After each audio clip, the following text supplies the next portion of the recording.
Қайырлы күн көрермен, эфирде жедел желі, студияда Армангүл Тоқтамұрат. Бүгінгі біздің спикеріміз Қазақстан Республикасы ғылым және жоғары білім министрі Саясат Нұрбек.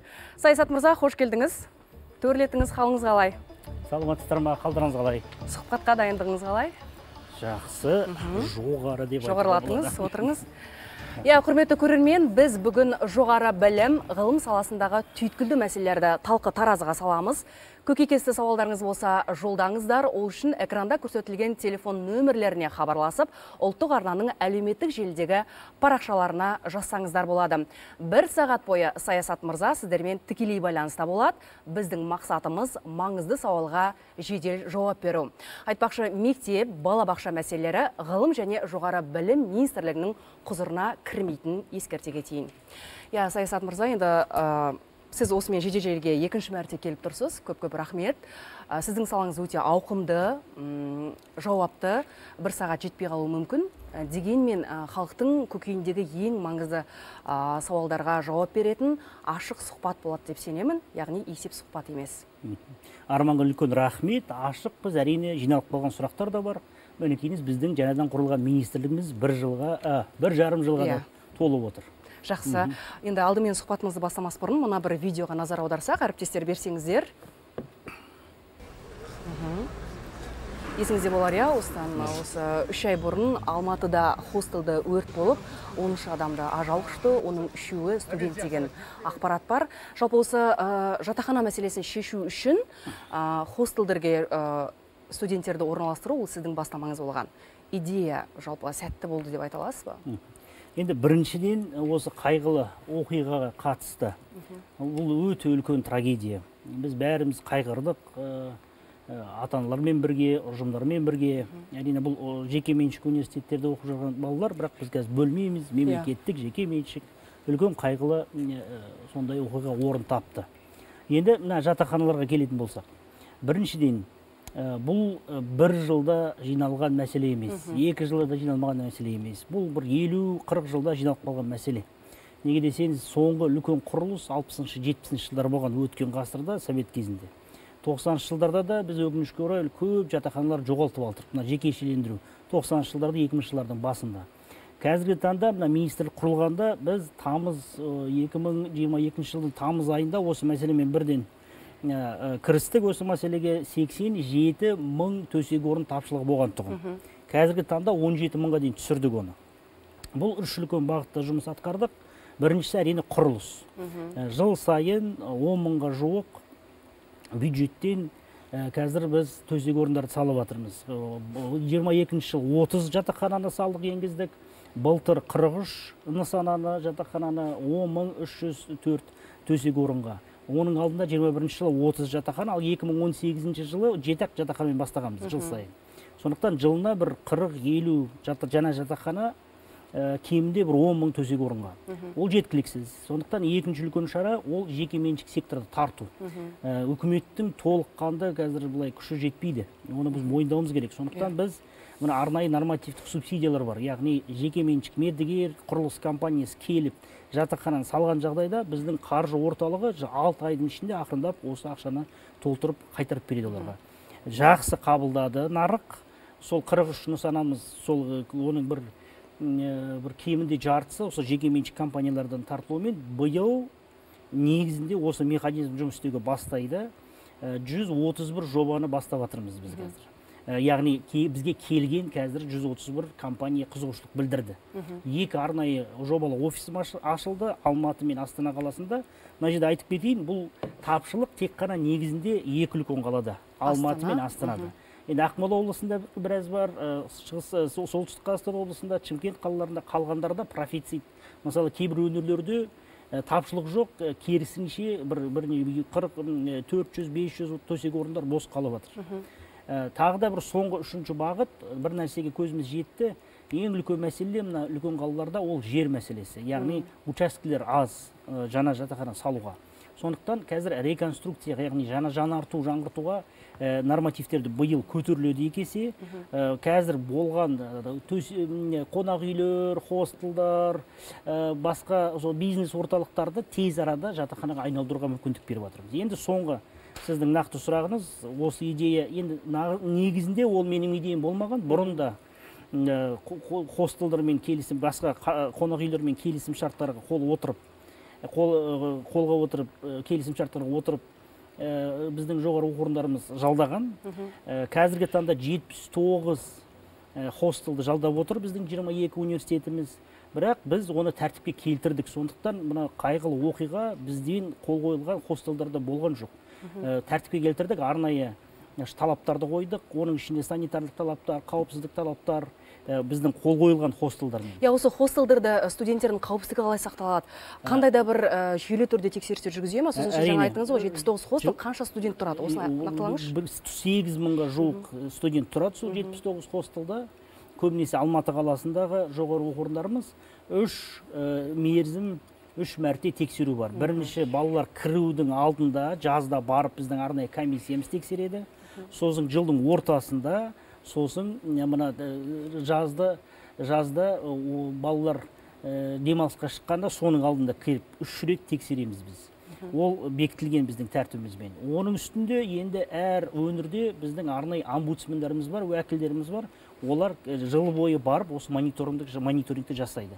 Енді әрине осы қайғылы оқиғадан кейін арнайы үкіметтің комиссияның жұмысы аяқталды, өзінің қорытындысы бар, бас прокуратура, басқа уәкілетті органдар қосылып, енді осы арнайы тәртіпке тек қана біздің жоғары оқу орындарымен қол қойылды емес, бүкіл хостелдерді тәртіпке алынады. Сондықтан бұл осы яғни қатаң бақылауда, қатаң бақылау жүйелі түрде енді енгізілетін болады.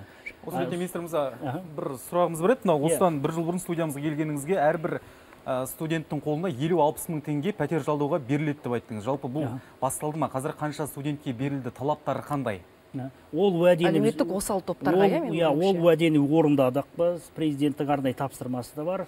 Өткен жылдың қыркүйегінен 2 нақты санатқа ол жетім балалар және мүгедектер, бірінші, екінші сатыда болған, дәрежеде болған мүгедектер, мүмкіндіктері шектеулі балаларымыз 50-60 мың емес, біз бірден 29 айлық есептік көрсеткішке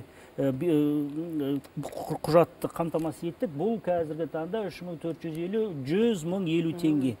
Ай сайын қазіргі таңда 7 мыңнан астам бала алып тұр. Яғни қыркүйек айынан бастап. Ақырындап осы санаттарды біз ұлғайтуға да тырысамыз. Сондықтан бұл уәдемізді біз толыққанды жүзеге асырдық. 50-60 мыңда емес, 100 мың теңге алып тұрады. Бұл қосалқы көмек. Бұл шәкірт ақының үстінен тек қана баспананы қамтамасыз ету. Қазір 1 минут. Саясат мырза, енді қазіргі таңда біздің Қазақстанда жалпы 600 мыңнан астам студент бар, 2026 жылға қарай олардың саны 1 миллионға жетеді деген, бұл сіздің статистикаңыз. Жаңа сіз үлкен 3 шараны айтып кеттіңіз. Дегенмен, демографиялық қысым бар, урбанизация бар, бүкіл университеттердің 2 қалада орналасуы бар. Жалпы осы жатақхана мәселесін түбегейлі шешу мүмкін бе? Осыны ойластырып жатсыздар ма? Дәл солай, оны ойластырып жатырмыз. Қазір арнайы біз бағдарламаны қабыл пысықтап жатырмыз. Оның ішінде бірнеше бағыттар бар. Біріншісі әрине енді қалай болса да біз көбірек салуымыз керек. Тоқтамай салу беруіміз керек. Сондықтан мына 25 жылда бізде бір бюджеттік цикліміз бітеді, бірден 25-тен 29-ға екінші циклді бастап кетеміз. Сала береміз. Екіншіден, қазір арнайы ГЧП дейміз ғой, сол ГЧП моделін пысықтап жатырмыз, жетілдіріп жатырмыз. Біздің ұлттық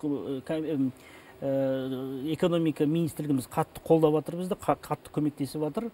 Мердігерлерге типтік бір проект жасап жатырмыз. Мысалы, бұрын Совет одағында мектептер, поликлиникалар тез салынды. Қарасаңыздар, бәрі типтік.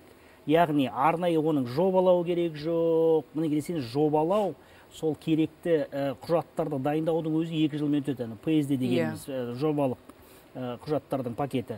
Типтік бір жоба жасап қойсақ, онда бірден мердігерлер, құрылыс компаниялар және жоғары оқу орындарының өздерінің үнемделген ақшалардан салуға мүмкіндік береді. Енді жылына қанша жатақханадан тапсырамыз деп отырсыздар? Қазір 10 мыңнан тапсырып отырмыз біз. Жылына? Біз кемінде 20 мыңға шығаруымыз керек. Сонда осы келесі толқын, ол бізге бір 7-8 жылда жетеді, сол толқынға дайын болуымыз үшін. Ол бір, екінші үлкен шара, мына қарасаңыздар, қазір өңірлерде мықты шетелдік университеттердің филиалдары ашылып жатыр. Неге десеңіз, ең үлкен қалай болса да осы ең үлкен тапшылық Алматы қаласында. Сол мақсатымыз енді Алматыға үлкен қалалардан өңірлерге студенттерді қалдыру. Мысалы, Петропавлда Аризона университетінің филиалы ашылды, Қорқыт Ата университетінде қазір Қызылордада жасанды интеллект мектебі ашылды. Сеул ұлттық университетімен бірігіп. Ақтөбеде Хериот Уот Шотландияның ең мықты университетінің филиалы ашылды. Соны қазір 1-2 жылдың ішінде біз байқадық, енді ақырындап талапкерлер қайда барады, өңірлерді таңдауға бастады. Мысалы, Аризона университеті Петропавл қаласында былтыр бірінші жылы ашылғанда 148 бала тапсырды, 8 өңірден. Мына былтыр қыркүйекте мен екінші неге бардым, сіздерде маусым дейді ғой, біздің екінші приемға барғанда 500 бала 18 өңірден тапсырды. Яғни сол арқылы ақырындап біз студенттеріміздің санын өңірлерге бағыттаумен айналысып жатырмыз қазір. 5-6 жылдың жатақхана жүктемесін азайту. Әрине, неге десеңіз, мысалы, көп өңірлерде профицит айтып кеткенімдей, ол жақта екі үлкен қалада 3 өңірде ғана дефицит бар, тапшылық бар, қалғандарда керісінше көбірек жатақхана бар. Түсінікті. Мен сұрағыма жауап берейін. Әріптесімізге кезек берсек. Сөзіңізді бөлдік, кешіріңіз. Жалпы негізі былтыр жатақханадан орын алмай қиын жағдайға тап болған студенттер үшін арнайы штаб ашылды ғой. Енді былтыр нақты қанша студенттің мәселесі шешілді және қанша адам жатақханамен қамтылды осы жөнінде? Сіз осы алғашқы сұхбатыңызда айтқансыз, штаб ашылды, студенттер хабарласа болады. Сол номер әлі бар. Сол номер әлі бар. Штаб жұмыс істеп келе жатыр. Оны арнайы біз ахуалдық орталыққа айналдырдық қазір. Сол өткен былтырдың жазында ғана бір осы 2-3 аптасында, енді тамыз айында келеді көбінесе, ең үлкен толқын қыркүйек басында келеді. 4000-нан астам студентке, талапке, жаңадан бірінші әсіресе курс студенттеріне біз жәрдем көрсеттік. 4000 астам адамды орналастырдық.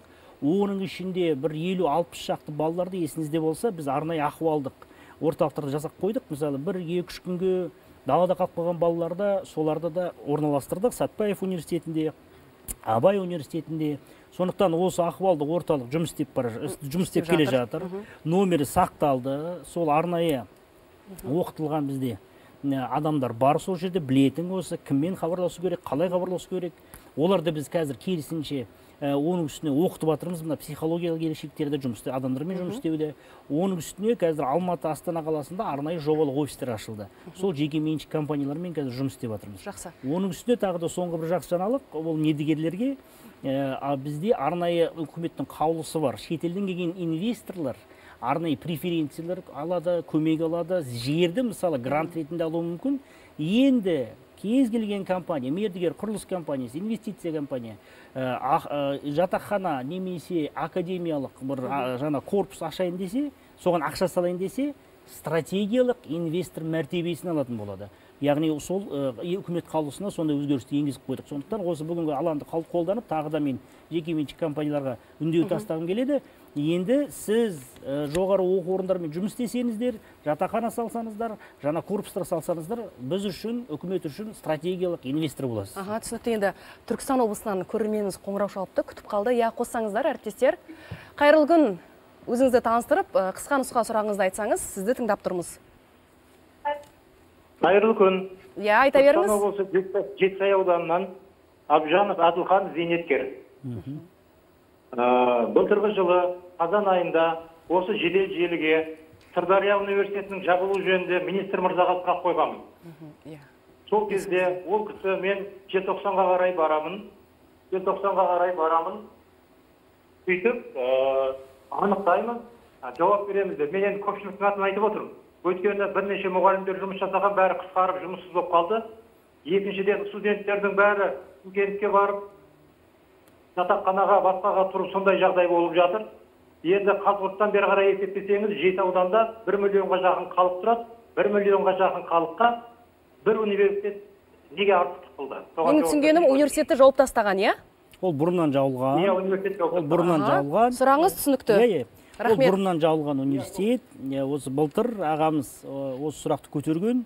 Мына университеттің лицензиясы қайтарылып, Сырдария университеті, жекеменшік университет жұмысын жалғастырса деп. Біз сөзімізде тұрдық. Мен Аяш мырза, сол университеттің иесі, қожайыны, акционермен кездестік. шақырдық, Астанаға отырып ақылдастық. Қандай жоспарларыңыз бар? Шын мәнінде де Қазығұрт ауданында көп адамдар тұрып жатыр, о жақтың демографиясы да қатты өсіп келе жатыр.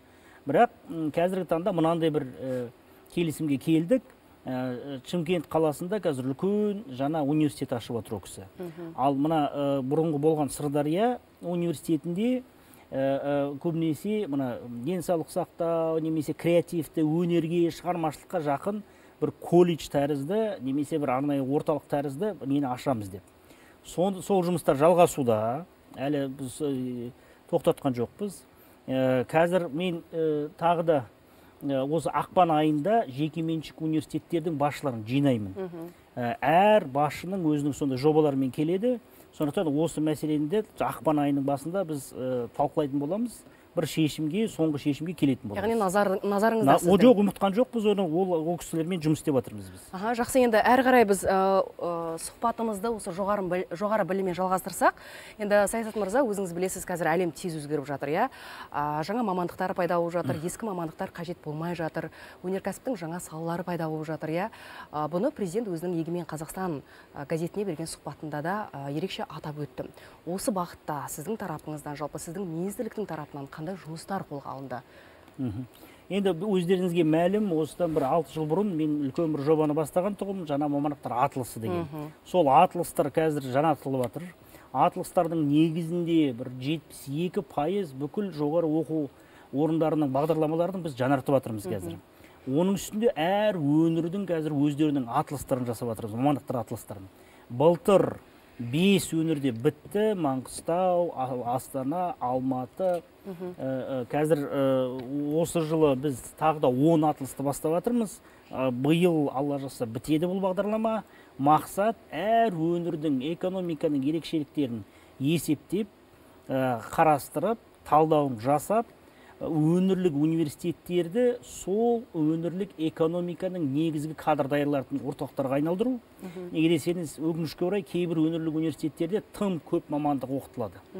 80-90 олар бере алмайтын, сапалы түрде әрине оқыта алмайтын, солардың бәрін ақырындап біз қысқартып жатырмыз. Мысалы, Абай өңірінде, Шәкәрім университетте бір 80-нен астам мамандықтар болған, ақырындап қазір 40-қа дейін түсті. Негізінде 20-30-ын жақсы сапалы бере алады. Сол жергілікті экономиканы кадрлармен қамтамасыз ете алады. Әрине, мықты өңірлік университеттер бар, Қарағанды, Павлодарда мемлекеттік өңірлік университеттер. Олар тек қана өңірге қамтамасыз етпей, бұлай халықаралық деңгейде немесе ұлттық деңгейде де кадрлар даярлайды. Сондықтан қазір схемамыз өзгерді. Енді жаңа мамандықты, жаңа оқу бағдарламаны пысықтау үшін міндетті түрде сол өңірлік картаға сәйкес болу керек, және мемлекеттік стандартқа, кәсіптік стандартқа сәйкес болу керек. Екіншіден, бүкіл оқу бағдарламалары осы келесі 1-2 жылдың ішінде жаңартылады. Бәрін жаңартамыз біз. Оның үстіне студенттерімізге қазір мына Coursera тәрізді, Huawei, Google, Microsoft, Amazon ең мықты компаниялармен осы 1 жылдың ішінде бәрімен сөйлесіп шықтық. Олардың ең соңғы контент мазмұндарын, курстарын алып, қазір тегін беріп жатырмыз. Мына Coursera-ны өкінішке орай былтыр қатты сынға тартты. Ой, ана дұрыс емес, неге қымбат, неге қазақша аударылмаған, бәрі 1 жылдың ішінде ретке келді. Қазіргі таңда бір 70 мыңнан астам студентіміз сол курстардан өтті.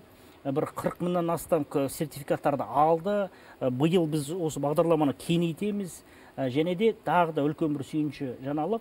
Осы жылда біз Coursera-мен келісіп, бүкіл Қазақстанның ұстаздарына, яғни мектепке дейін, балабақша, жоғары оқу орындарының деңгейінде жылдық курстарды, бүкіл базаға, арнайы курстарды $1 келістік.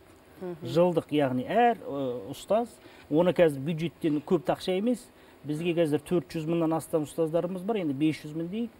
$1-дан 500 мың, 200 миллион теңгенің көлемінде. Бұл осы биыл бәріне береміз осыны, қолжетімдікті. Сондықтан қазіргі таңда мақсатымыз ең соңғы қандай жаңалықтар шығып жатыр, жасанды интеллект болсын, инженерия саласында, ғылым саласында, оны әр студентке жеткізу және әр біздің профессорымызға, оқытушымызға жеткізу. Мына жоғары оқу орындарының 25-інде қазір осындай пилоттық жоба биыл былтыр жүзеге асырылды, енді бұл осыдан бастап бәріне ақырындап беретін боламыз. Және де соңғы нәрсе, мысалы жасанды интеллект қазір ең көп талқыланып жатқан технология. Қазақстанда қазір қосылуға бастасы осы жарыс деп айтуға болады, бәсеке деп айтуға болады. Google және Huawei компаниялармен біз келістік. Енді олардың тегін бізге берген сол жасанды интеллект курстарын 14 жоғары оқу орындарында былтыр бастадық. Осы пилоттық жоба қазір өте табысты өтіп жатыр, бәріне ұнап жатыр.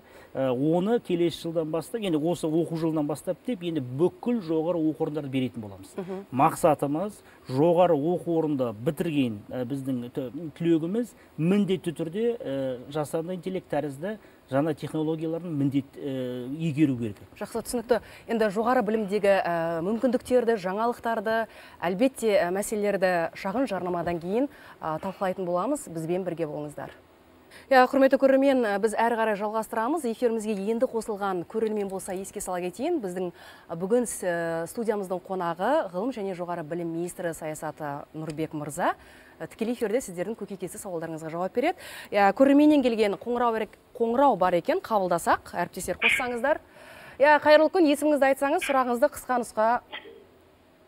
Армысыз саясат мырза, есім Нұрлан болады. Қысқа нұсқа сұрақ, сіздің ойыңызды білейін, қазіргі таңда жоғары оқу орнына түсетін кезде гранттарға ең үлкен квота ауылдық жерлерге беріледі, 30%. Енді қала ойлайсыз, қазіргі таңда көптеген ауылдық мектептер қаланың мектептерімен бірдей. Бұл теңсіздік мәселесінде жалпы қаншалықты дұрыс деп ойлайсыз, әділеттілік тұрғыда. Мүмкін болашақта анау әл-ауқат экономикалық белсенділігі төмен ауылдарға ғана қалдырса деген ойым бар. Рахмет. Рахмет сұрағыңызға. Шын мәнінде де біз қазір мына ауылдық жерлерде үлкен кадр тапшылығы бар ғой. Әсіресе шалғай аудандарда қазірдің өзінде ақырындап осы кадрлық тапшылық мәселелері қатты шығып жатыр. Ветеринария, әсіресе ауыл шаруашылығы, агрономия, мысалы қазір қатты сынға тартылып жатыр. Ой, неге бізде теплоэнергетика саласында, немесе мына кішігірім мына жылу орталықтарында соларды қызмет ететін техникалық кадрлар жетіспеушілік. Сондықтан мына ауылдық квотаның негізгі мақсаты сол кезде ол енгізілгенде ол сол ауылдық тапшылық өңірлердегі тапшылықты қамтамасыз ету. Менімше қатты уайымдауға керек жоқ. Ол квотаны біз сақтаймыз. Керісінше былтыр біз мынандай кішігірім эксперимент жасадық. Әр ректорға, емес бірнеше сол аудандық өңірлік университеттердің ректорларына арнайы квотасын бердік. Міне 20, 30, 40, 50 гранттарды сіз барып сол өздеріңіздің ауылдарыңызды аралап шығыңыздар, шалғай аудандарыңызды аралап шығыңыздар, балалармен сөйлесіңіздер, сен маған түс, бірақ серік кездесетін. Сол агрономияға бердік, ветеринарияға бердік, бір-екі тағы да сондай серік орман шаруашылығы, мысалы Батыс Қазақстан, Солтүстік Қазақстан, Алматы ауданында, Талдықорғанда соларға бердік. Бірақ баланы өздеріңізге оқытыңыздар, бір ғана шартпен сен осы өзінің ауылына немесе шалғай ауданына қайтып барып сол жақта жұмыс істейсің дегендей. Бірақ кепілді түрде мен саған мына грантымды берейін дегендей, тегін оқисың. Сондықтан мына досымызға қатты уайымдамаңыздар, бұл квота әлі керек. Оны ақырындап біз қазір басқа жолдарында іздеп жатырмыз. Оның тағы да бір жолы, қызық мен айтып кеткенде, мына филиалдар. Қарасаңыздар, мына мықты филиалдарды біз Астанаға, Алматыда ашқан жоқпыз. Талдықорғанды ашып жатырмыз, оларды Қызылорда, Ақтау, Ақтөбе, Атырау, Петропавл. Мысалы қазір Қостанайда үлкен жаңа Кияның зауыты ашылды. Соған Dong-E деген оңтүстік Кореяның сол Hyundai мен Кияға кадр дайындайтын университетті алып келіп, Қостанай біздің өңірлік университетінің негізінде сол университеттің филиалын ашып жатырмыз. Бірлескен бағдарлама. Неге десеңіз, енді бір адам ойлайды, мен Кияда жұмыс істегім келеді, онда барып Қостанайға оқисыз. Астанаға бармайсыз, Алматыға бармайсыз. Неге? Неге десеңіз, өкінішке орай әлі күнге дейін мына гранттардың, әсіресе инженерлік техникалық гранттардың көпшілігін кім алып кетеді? Алматылықтар алып кетеді, Алматы университеттер. Бір ғана мысал келтірейін, былтыр ғана инженерлік техникалық бағыттарға бөлінген гранттардың 62%-ын алматылық жоғары оқу орындары алып кетті. Әрине Сатпаев бар, Әл-Фараби ең мықтылар сонда. Бірақ біздің болжамымыз бойынша біз нақты білеміз де, статистикаға сүйенсек, ол сол түлектердің 70%-ы қайда қалады? Алматыда қалады. Олар сосын банкілерге болады, қаржы орталықтарына болады, өз бизнестерін ашады, консалтинг компанияға. Сонда инженерлік техникалық кадрларға берілген гранттардың саны жеткілікті, бірақ түлектер жеткіліксіз. Олар сосын Рудный барысың, Риддер, Хромтау, Атырау, Қостанай, Петропавл, Павлодар өндіріске бармайды, жетпейді сол кадрлар. Соған басымдық беріп жатсыздар. Біз қазір басымдық соларға беріп отырмыз. Сондықтан мына ауылдық квота әзірше керек бізге. Осы жерде көрерменнен сауал келіп еді. Сол қойып жіберсем, көбіне ата-аналардың көпшілігі мұнда келешек бағдарламасы жөнінде сұрап жатыр. Енді білеміз, бәріміз өте маңызды жоба. Биыл ғана іске қосылды. Енді ата-ана әр баласы үшін шотына бір айлық есептік көрсеткіш мөлшерінде жарна аударып отыруы тиіс. Енді өзіңіз толықтырып кетсеңіз, бұл енді қосылды ғой, іске қосылды ғой. Енді қанша адам өтініш тастап үлгерді, қанша шот ашылды және бағдарламаның шарттары туралы да толықтырып айтсаңыз, ата-аналарға өте қызық болып жатыр. Рахмет сұрағыңызға. Бұл өте маңызды бастама. Бұл президенттің тапсырмасымен қазір жүзеге асырылып келе жатқан. Бір мұқият осы жерде тыңдаңыздар. Біріншіден, бағдарлама әлі басталған жоқ. Неге десеңіз, біз заңнамалық өзгерістерді енгізуіміз керек. Заңның жобасы қазір мәжіліске кірді, былтыр. Осы биылғы енді бірінші жартыжылдықта шығады. Біз оны тездетіп жатырмыз. Бәрі түсінеді. Парламенттің мәжілістің депутаттары өте қатты көмектесіп жатыр бізге. Бәрін түсінеді, үлкен бастама, маңызды, бәрі күтіп жатыр оны. Жинақтаушы ерікті шот дегеніміз не? Үлкен арнайы ақпараттық компаниямыз да бар, осы көктемде бастаймыз оны. Қазіргі таңда демография үлкен мәселе. Мемлекеттік тапсырысты, яғни гранттарды біз ұлғайтып жатырмыз, көтеріп жатырмыз. Биыл бір 10%-ға өсіреміз. Жыл сайын енді бір 5-10%-ға өсіріп тұрамыз. 93-94 мың грант береміз біз. Былтыр 88 мың берсек, биыл 94 мың грант береміз. Бірақ соның өзіңіз айтып кеткендей, біз өзіміз сасқалақтап отырмыз. Мұнасы демографияға қолжетімділікті сақтап қаламыз ба? Керекті өзіміздің балаларымызға, талапкерлерімізге, жастарымызға мүмкіндік бере аламыз ба? Көлемді. Сондықтан осы жинақтаушы жүйені қостық. Оның мақсаты былай. Кез келген ата-ана ерікті түрде осы шотты ашса, сол шотта ақша жинақтауға біз көмектесеміз. Үкіметтің бүкіл күші қазір соған бағытталады. Біріншіден, өздеріңізге мәлім, осы жылдың басынан бастап қазір ұлттық қордың арнайы шоттар ашылады. Ол жақта бөлек жиналады ақша. Сіз ерікті түрде жинақтап отырасыз. Бастапқы капитал үкіметтен 60, бұл 200 мыңның үстінде 60 айлық есептік көрсеткіш. Оның үстіне міндетті түрде жыл сайын мемлекеттің премиясы болады, 5-7%. Оның үстіне банклердің, сақтандыру компаниялардың несі болады. Сақтандыру осы ақша жанып кетпеу үшін, құнсызданып кетпеу үшін доллар форматпен оны қорғаймыз, кәдімгідей сақтандыру жүйесімен оны сақтаймыз біріншіден. Екіншіден, жабық қорғалған шот болады. Сондықтан кішкене заңнамалық өзгерістерді кәдімгідей қатайтып, ешкім оған ол ақшаға үкімет болсын, жекеменшік компаниялар болсын, алаяқтар болсын кіре алмайды. Өте жақсы қорғалған шоттың бүкіл несін жасап жатырмыз біз қазір заңнамалық өзгерістерді. Оның үстіне ата-анадан ең минималды бір ауыртпашылық беріп жатырмыз, бір айлық көрсеткіш 3450 теңге. Осымен жинақтаған бастап жинақтаса, онда бір 3,5-4 миллионға да жинақтап қалады. Оның үстіне мына ұлттық қордан түскен ақша балаға түскенде жоғары оқу орнында бір 10 мың доллардың көлемінде деп болжамдап отырмыз. Ал ата-ана 2 көрсеткіш, 3 көрсеткіш 10 мың теңгенің шамасында қазіргі таңда салып тұрса, онда 7,5 миллионға дейін тек қана өзімен жинай алады. Бұл қазіргі таңда кез келген жоғары оқу орнына түсуге жеткілікті ақша. Сондықтан Назарбаев университеттен яғни көбірек жинаса тезірек түседі. Тезірек түседі, кепіл береміз балаға. Онда грантқа қарамай, ешбір нәрсеге қарамай, ата-ана біледі. Менің кепілім бар, менің өзімнің ақшамды төлей саламын. Кез келген жоғары оқу орынға, кез келген мамандыққа, ұбт-ға қарамай, балға қарамай, мен өзім осы жинақтаған ақшамен түсе аламын. Ал егер де бала грантқа ілініп кетсе, грант ұтып алса, онда ол жинақтаған ақшаны баспана алуға, немесе көп балалы семья болса, өзінің сол артта келе жатқан інілеріне, сіңлілеріне қалдыруға болады ол ақшаны. Ал жетім бала болса, оған дейін мысалы еңбек министрлігі қатты бізге айтып басып, сіздер жетім балаларды неге ойламайсыздар? мысалы біреулер жетім балаларға арнайы көмек жәрдемақы береді, сол жәрдемақыны бастапқы капитал ретінде қолданып, оның үстіне біз міндетті премия, яғни жетім балалар толық болмаған семьяларға да біз арнайы механизмдерді көздеп отырмыз.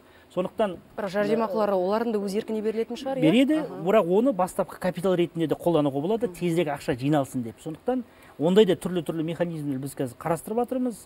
Заң кірді, осы 1-2 айдың ішінде 3-4 айдың ішінде жақсы жаңалықтарды күтіңіздер. Арнайы үлкен ақпараттық кампанияны дайындап жатырмыз. Сіздердің көмектеріңіз Армангүл қатты керек болады біздерге. Әр семьяға жеткізуіміз керек осы ақпаратты, әр ата-анаға. Міндетті түрде халыққа керек ақпаратты біз жеткізуге әрине дайынбыз. Кейс дайындап отырмыз. Мысалы, жетім бала, 3 бала, 5 бала болған жағдайда қалай жинақтауға болады, қайда жинақтауға болады, оның бәрін жинақтап отырмыз біз. Пысықтап отырмыз. Сұрақ қоя кетсем осы келешек бағдарламасына байланысты. Сіз айтып отырсыз ғой, ата-ана ай сайын өзі жарна аударып отыруы тиіс деп. Енді белгілі бір жағдайларға байланысты жарна түсім жасалмай қалса, не болады? Шот жабыла ма? Бір жерде оққан шот жабылмайды, ол қорғалады. Маңыздысы жылдың ішінде төлеу. Жылдың ішінде. Мысалы, 3,5 мың теңге дегеніміз 12 айға бір қанша 60-70 мың, оны мысалы жылдың басында төлей салуға болады, немесе жинақтап жылдың соңында, яғни ай сайын, оны бүкіл біз бірнеше сценарий жасадық. Жұмыссыз қалып қалды, ата-ана не істейміз, оны сақтандыру өзінің механизмдері бар. Немесе мысалы бір ай төлей алмай қалды, онда не істейді? Жоқ, оның бірнеше механизмдері бар. Маңыздысы жылдың ішінде төлеу. Яғни мүмкіндігінше халыққа былайша айтқанда қолдау жасап отырсыздар ғой. Ең ауыртпашылықты білдірмей, бірақ жинақтаушы мәдениетті қалыптастыру мақсатында. Бұл өте маңызды. Қазақстанда өкінішке орай елімізде қазір жинақтаушы не жоқ та, бізде бәріміз несиеге өмір сүреміз бе? Тұрсынбек Қабатовтардың мықты бір жинақтаушы болу үшін де адамның жалақысы да жоғары болу керек қой, әлбетте. 3 мың теңге, 3,5 мың теңге, енді былай қарасаңыз, айдың ішінде көп семьяларда, енді бір негізгі семьяларда ол көп ақша емес. Ақырында баланың болашағын ойласақ, ақырында жақсы, ата-аналар назарға алды деп ойлаймыз. Көрерменнен келген бір сұрақ бар екен. Қарағанды өңірінен Фариза есімді көрерменіміз жас ғалымдарға арналған тұрғын үй бағдарламасы аясында университет тізімінде неге барлық қазақстандық оқу орындары енгізілмеген, жалпы қашан басталады бағдарлама? Бұл қазіргі таңда біздің үлкен заңымыз, былтыр сол заңды қанша отырып жаздық. Ғылым және технологиялық саясат туралы заң қазір мәжіліске кірді, алла жазса биыл шығады. Сол заңның ішінде ғалымдарға, әсіресе жас ғалымдарға үлкен әлеуметтік қолдау пакеті көзделген. Бірақ біз заңды күтпей, ақырындап отбасы банкпен келісіп, өткен жылдың, бірақ екінші айға кетті. 1 желтоқсаннан бастап арнайы жас ғалымдарға 40 жасқа дейін жас ғалымдарға баспана бағдарламасын бастап кеттік. Шыны керек, мен мойындаймын, біз күтпедік онда үлкен қызығушылық болғанын. Ойладық, енді бір 43 ұйыммен бастайық, ол негізі сол өзіміздің ғылыми ұйымдарымыз, ғылыми зерттеу институттарымыз, біздің мемлекеттік жоғары оқу орындарымыз, солармен бастайық, көрейік, қызығушылық болады ма, тапшылық бар ма, талап бар ма дегендей. Күтпеген жерден мыңдаған адамдар тапсыруға бастады. Мынандай мәселе болып шықты. Қазіргі таңда баспана осындай арнайы бағдарлама жоқ екен. Және ғалымдарға ешқашан болмаған екен ондай бағдарлама. Және ондай шарттармен, ең керемет, жақсы шарттармен ешқашан берілмеген екен. Бір уақытында болған, бір таратып, кілт беріп, бірнеше ғалымдарға, мықты ғалымдарға, атақты ғалымдарға, бірақ жаппай осындай көлемді жүйелі бағдарлама болмаған тұғын. Сондықтан қазіргі таңда көрермендерімізге айтарым, уайымдамаңыздар. Біз енді 1 ай ғана болды бағдарламаға, бірде мыңдаған бізге қазір сұрақ түсті, неге біздің ұйымымыз жоқ, неге біздің ғылыми зерттеу институтымыз, қазір ол тізімді кеңейтеміз біз. Сондықтан ол керекті бұйрықтар мен қаулыларға қазір дайындап жатырмыз өзгерістерді. Бүкіл ғылымға қатысы бар ғылыми зерттеу институттар, жеке меншік болсын, мемлекеттік болсын, салалық ғылыми зерттеу институттарды кіргізуге тырысамыз. Сондықтан уайымдамаңыздар, бұл керемет сондай бір жаңалық. Ал мына заң шыққанда жүйелі түрде ондай қолжетімді баспана, әлеуметтік қолдау, зейнеткерлікке жасына жеткенде арнайы төлемақылар, және мына қосалқы төлемақылар ғылыми дәрежеге, академиялық лауазымдарға ол заңның ішінде көзделген. Сондықтан біздің мақсатымыз мына біз қатты ғылымды сынап жатырмыз ғой. Ой, бізде ғалымдар не істеп жатыр, бар ма, жоқ па? Ғылымға қазір ораламыз. Енді мен өзі ғалымым деген ел болмағанда, елім деген ғалым қайдан шыққайын деген сонда кішкене ауырып, сондай біздің мақсатымыз қазір ғалымдардан бүкіл мына мәселелерді алып тастау, оларға керекті жоғары жалақыны, әлеуметтік мәртебені, жағдайды пысықтап жасап қою, ол тек қана ғылыммен айналыссын, тек қана нәтиже көрсетсін. Иә, дұрыс. Ғылым мәселесіне қазір тоқталамыз. Біз сіздің келетініңізді алдын ала хабарладық. Көрермендерден видео сұрақтар да келіп түскен болатын. Әріптестер қоссаңыздар болады.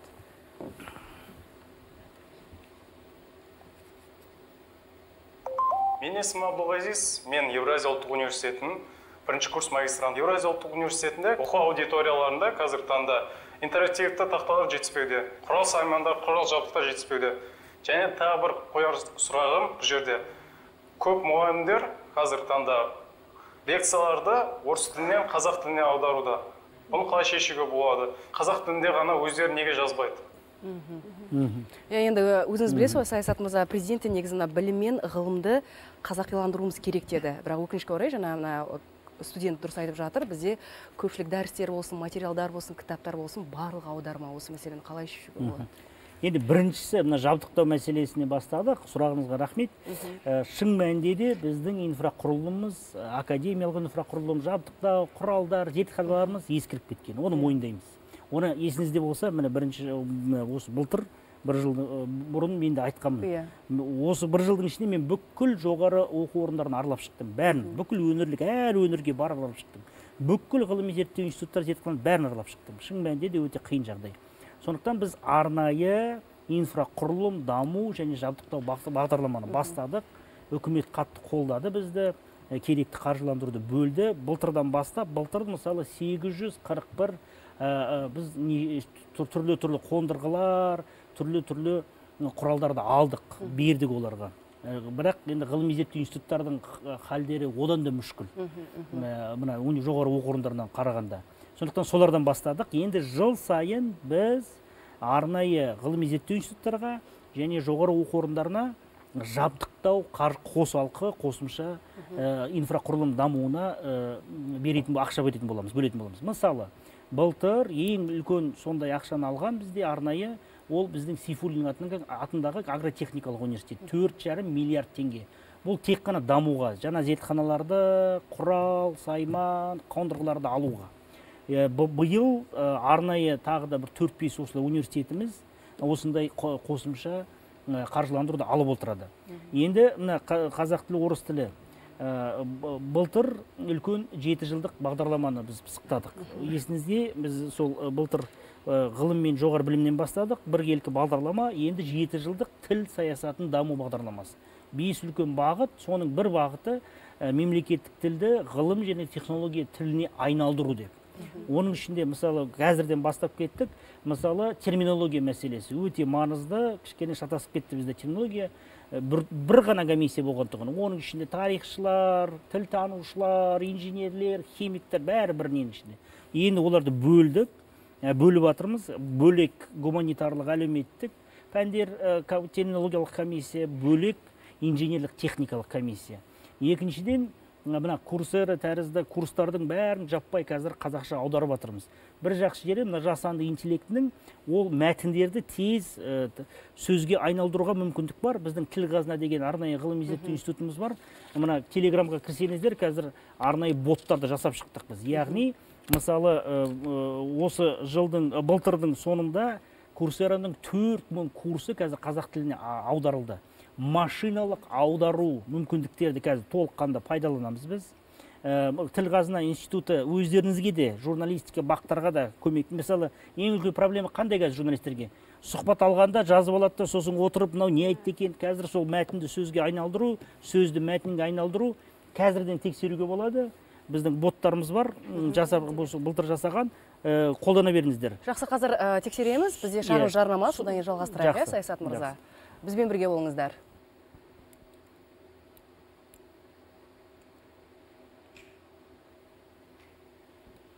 Серік, сізді тыңдап тұрмыз. Құрметті Саясат мырза, WhatsApp әлеуметтік желісіне келіп жатқан сұрақтардың бірі, жақында қысқы ұлттық бірыңғай тестілеу басталады. Бұл төңіректе сұрақтар көп дейді. Осы орайда қысқа ұлттық бірыңғай тестілеуде орын жетпей қалған немесе құжаттарын тапсыруға үлгермей қалған талапкерлерге қандай кеңес бересіз? Мұндай жағдайда тағы қандай қосымша балама нұсқалар қарастырылған дейді.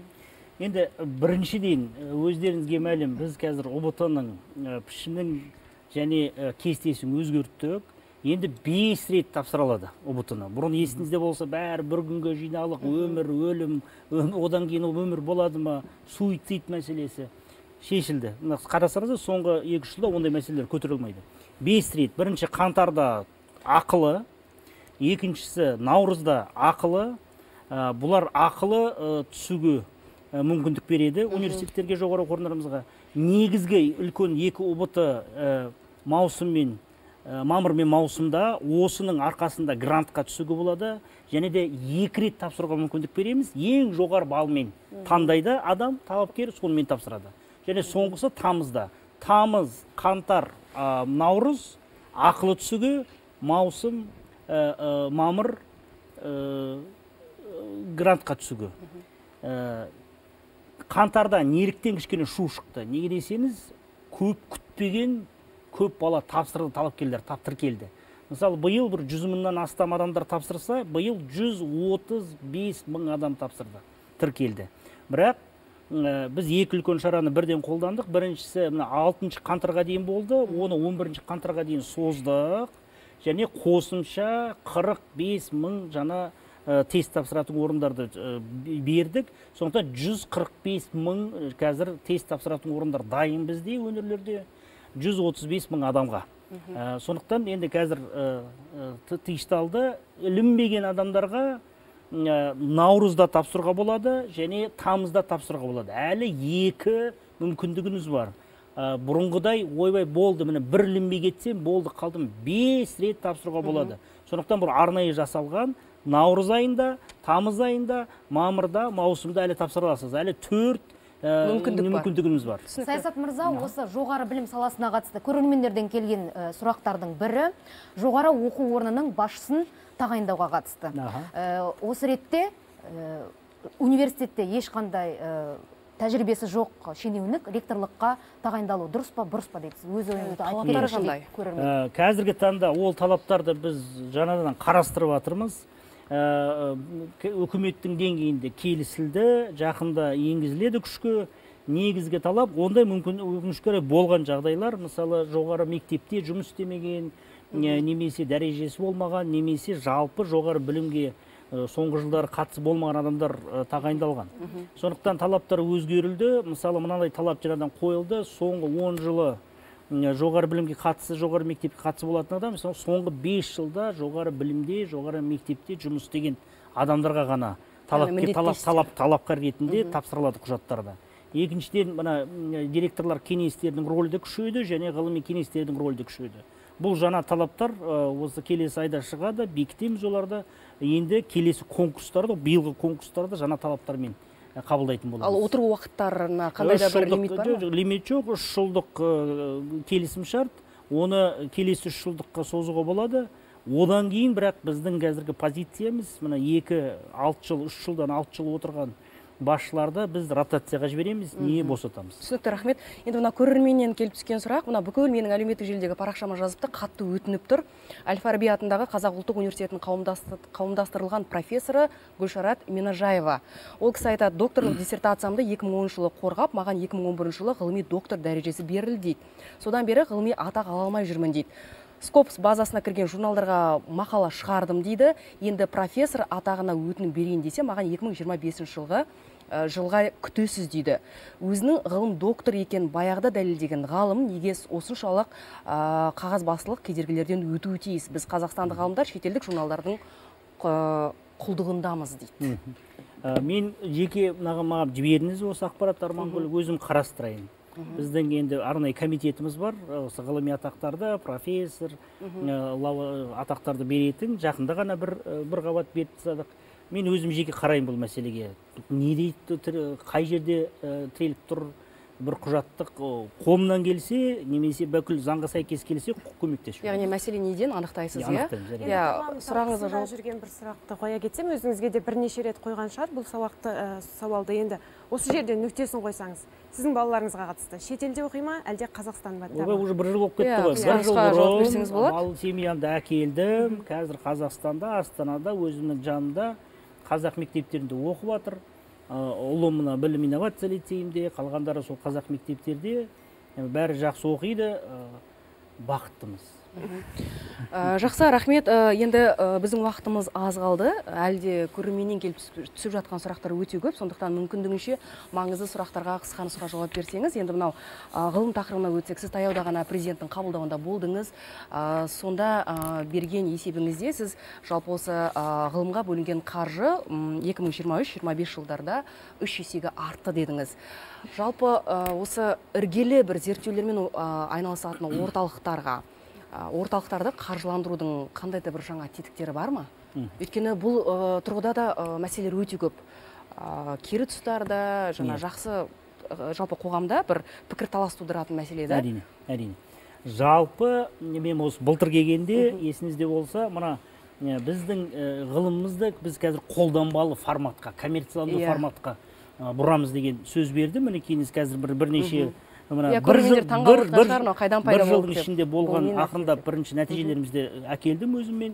Қазір осында бір қорапшам бар, сонымен жүрем, көрсетем, міне кейініз деп.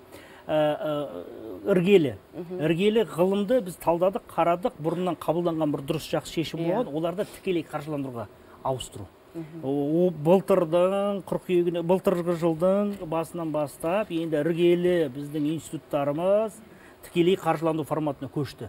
Яғни енді олар гранттарды күтпей, ақшаны күтпей, 3 жылдық өздерінің ғылыми зерттеу жобаларын, жоспарларын бізбен бекітеді. Оларға тапсырма беріп қоямыз да, 3 жылдық ақшаларының арнайы бұйрықпен беріп қоямыз да, болды. Олар аламдамай жұмыс істей береді. Қазір 11 университетіміз, институтымыз кіріп отыр, кешірім сұраймын осы тізімге. Енді оны кеңейтетін боламыз. Салалық, мысалы Бараев, Таразды, біздің Жақаев, Таразды, Қызылордалық анау күріші институттарының ақырында осы тізімнің ішіне кіргіземіз. Енді қолданбалы формат, негізгі сұрақ, міне кейініз, президент қолдады, ақшаны бөлді сізде. 3,5 есе, 643 миллиард. Нәтиже қайда дегендей. Ақырындап нәтижелер шығады, болады. Мына сұрақтар бойынша да 3,3 есе. Сондықтан енді 643 миллиард. 643 миллиард. Осы жылдан бастап біз қазір ақырындап гранттардың санын көбейтуге бастадық, және әсіресе қолданбалы зерттеулерге. Былтырдың өзінде бір 7 миллиардқа жуық салықтармен біздің осы коммерцияландыру гранттарын ұтып алған компаниялар салық төледі. Бір 1700 жаңа жұмыс орындарды қазір жасады. Олар сол біздің коммерцияландыру гранттардың арқасында жалпы тапқан бір 5 компаниямыз 1 миллиард көлемінде пайда көрді. Және экспортқа шығарған бірнеше компанияларымызда пайда болды. Бір ғана мысал келтірейін, мысалы, мынау біздің Шығыс Қазақстан техникалық университеті Титан магний зауытымен Өскемендегі солармен бірігіп қазір мына Титаннан ортопедия, сүйек сынғанда арнайы осындай медикалық бұйымдар жасауға бастады. 19 бұйыммен қазір нарыққа ақырындап шығамыз. Бірінші этап бітті, 3D принтерларына өзіңіз көруге де болады. Бұның ішінде түрлі осы неге? Камераны жақындатсаңыздар болады. Түрлі ортопедияда қолданылатын, сүйек сынғанда қолданылатын, жасанды түрлі титан, енді білесіздер, инерттік сондай металл. Осыны медицина саласының ішінде. Таяуда қолданысқа енгізіледі. Қазір нарыққа шығуға бастаймыз. Сатпаев университетінде арнайы синтетикалық химия ана жолымен 1001 түнге келгенде көрсеткен оны. Өте мықты үлкен лабораторияны аштық. Енді өзіміздің міне Қазақстан иіс суды парфюмдарды шығаруға бастадық. 10,000 флакон сондай мақсатымыз. Нарықта біз қазір 300,000 флаконды импорттаймыз Франциядан. Өзіңіз көріп иісі жақсы екен. Оның иісі өте тұрақты. Ол көп дайын. Бұл дайын бұйым. Мұның тілек деген бұл бірақ еркектерге, ер адамдарға арналған. Керемет. Сосын синтетикалық бір химия. Бұл нарықта бар ма? Енді шығарамыз. Осы жылдан бастап шығады. Бағасы қымбат болмайтын шығар. Қымбат болмайды, неге десеңіз, өзіміз жасаймыз. Синтетикалық химияның бір керемет нәрсесі формаларымыз өзіміздікі, ешкімге төлемейміз, франшизаға тәуелді болмаймыз. Тәуел жаңа ғана біздің әріптесіміз айтып кетті ғой, біз шетелдік журналдарға құл болып кеттік. Біз мынау шетелдік Шанель болсын, Unilever, Procter & Gamble'дан былай қарасаңыз құлдықтан шығу жолымыз. Мына жерде тағы да бір қызық нәрсені көрсеткен сізде. Бізде қазір ядролық институттарда өзіміздің реакторларымыз бар, өзіміздің ускорителеріміз бар. Соларда қазір кез келген өндірістік бұйымдардың физикалық қасиеттері мен ерекшеліктерін өзгертуге мүмкіндігіміз бар. Мынау мысалы арнайы кабельдер, бірақ ерекшелігі мынау ерімейді. Мысалы ана жоғары температуралық өндірістерде қолданылатын мынаның физикалық қабілеттері өзгертілген. Мынаның бірінші партиясы мысалы қазір Өзбекстанға экспортқа шығып жатыр. Біздің өзіміздің нарықта бар ма? Евразия ұлттық университетінің жасаған өнімі, бұйымы қазір ақырындап өзіміздің ішкі нарығымызда шығады. Мына қазір көз көрмеген балалар Брайль әліппесін үйренуге бірде-бір құрал болмаған екен. Мінекей біздің ғылым қорымыздың шығарған бұйым Брайль, яғни Брайль әліппесін үйретуге арналған құрал. Мына дыбысы бар өздерінің. Осылай сөйлейді.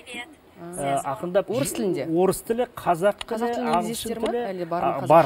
Қазақшасы бар. Оның мінекейіңіз осы Брайль немен оқу болады. Яғни осыны не ету арқылы, сезу арқылы. Әліппені үйрету секілді ғой. Бұл қолданыста бар ма? Бұл бар, нарыққа шықты. Бағасы қолжетімді. Қолжетімді, және де ақш-тан қазір үлкен қызығушылығы бар. ақш-қа да экспорттауға шығарады. Тамаша, керемет. ПЦР жүйелеріміз біздің ғылым қорымыздың жасаған және ғылым қорының грантының негізінде бұл мысалы доңыз етінің анықтауға ПЦР жүйесі. Көбінесе бізде Түркиядан, Ресейден келеді. Олар қымбат, мынау өте 600-800 теңгенің шамасында арзан сатылады. Бірден анықтайды. Бірден анықтайды. Сондықтан қазір мына қолданыста бар. Ресторан, кафе, мейманханалар қазір бәрін осы сатып алуда. Бұл енді үлкен тағы да бір жетістігіміз, мына Селен. Бұл дегеніміз? Үлкен компанияларымыз мыс шығарғанда, цинк шығарғанда мынандай қалдық қалады. Ауыр қарасаңыз, қорғасын ішінде, қорғасын бола қарасаңыз. Осының ішінде бір кішкене мына селен деген сирек кездесетін металл бар. Бұл өте керемет металл. Бұны ғарыш жол серіктері жасаған зымырандардың ішінде датчиктарға, сосын электроникада қолданады. Біздің кен байыту және металлургия институтымыз бірінші рет осы селенді байыту, рафинация. Бұл 99-5 таза селен. Бұл да қолданыста бар. Бұна қазір осыны үлкен компаниялар шығарады. Балқаш мыс заводында үлкен цех ашылды. Мұнаның келесі $12-10, мұнаның келесі $150. Яғни жаңалықтар болса, мемлекеттің тарапынан қолдау жоғары қазіргі уақытта. Ол бір, екіншіден, енді біздің ғылымымызды, біздің бар ғылым Қазақстанда, бұрыннан қалыптасқан, Сәтбаев бастаған ғылыми мектептерде сақтап қалған.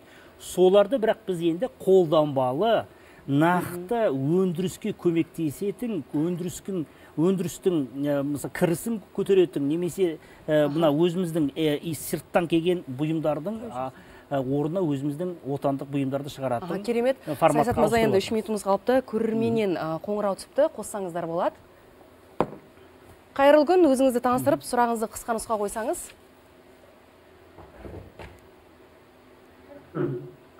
Тыңдап тұрмыз сізді. Саламатсыздар ма? Қайырлы күн, сұрағыңыз. Мен ұлттық ғылым академигі Сәбикен Салахиден деген күшті болам.